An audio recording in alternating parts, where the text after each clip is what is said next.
Nobody likes waiting in line at the DMV. Waiting for your number to be called, waiting. Oh, wake up!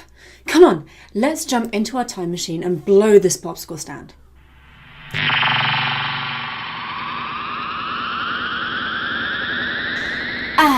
Back in ancient Mesopotamia. Wait, no, not more bureaucracy!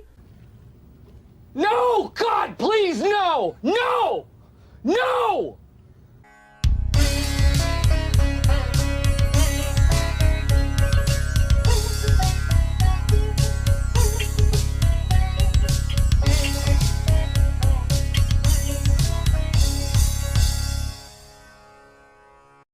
No matter where or when you go, if you find civilization, you are probably going to find bureaucracy.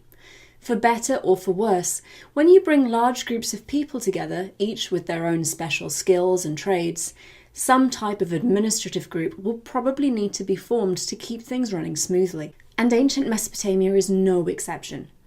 When such a variety of people come together to live with one another, eventually a city is formed. Defining a city is complicated, but for our purposes, we will stick with Van der Merop, who says that the characteristics of a city are a substantial number of people living in close proximity to one another and having many occupations, including a variety that are non-agricultural. In other words, when people can live on their own with their immediate family, farm their own land, or hunt and gather their own food, they may not have the most sophisticated lifestyles, but they are self-sustaining. However, when a potter, a smith, and a jeweller walk into a city, not a setup for a bad joke, they no longer focus on farming their land or gathering their own food. Rather, they focus on their particular specialization, and by selling or trading their special products, they can buy the food and supplies that they would normally have produced themselves. Once this concept is embraced, people can begin to work together to create a more advanced civilization. For example, let's say Farmer Fred and Farmer John are good at farming, but Farmer Fred really likes to make things out of metal. Now, Farmer Fred can't eat metal.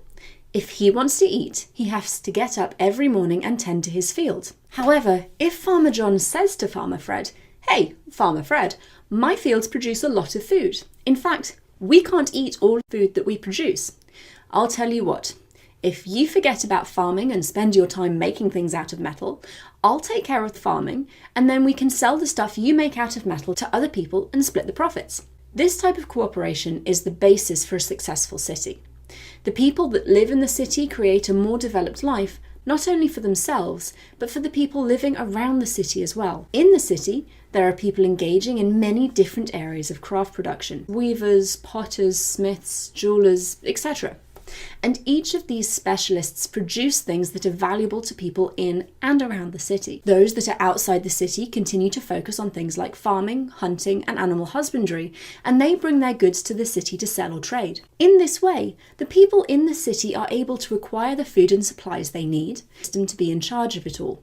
And thus, we have bureaucracy. This type of administration can be rather simple, or it can become very complex.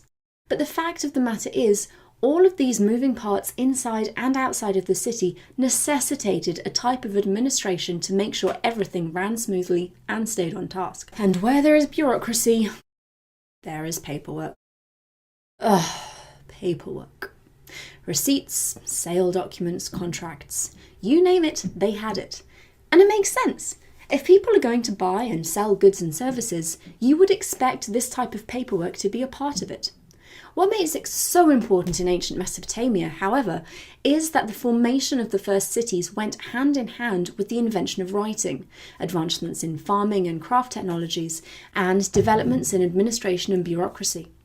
In our next video, we will look at how this process took place, specifically in ancient Mesopotamia, and what the first city looked and functioned like. You won't want to miss it. Okay, as exciting as this has been, I've got to get back. I think my number just got called at the DMV.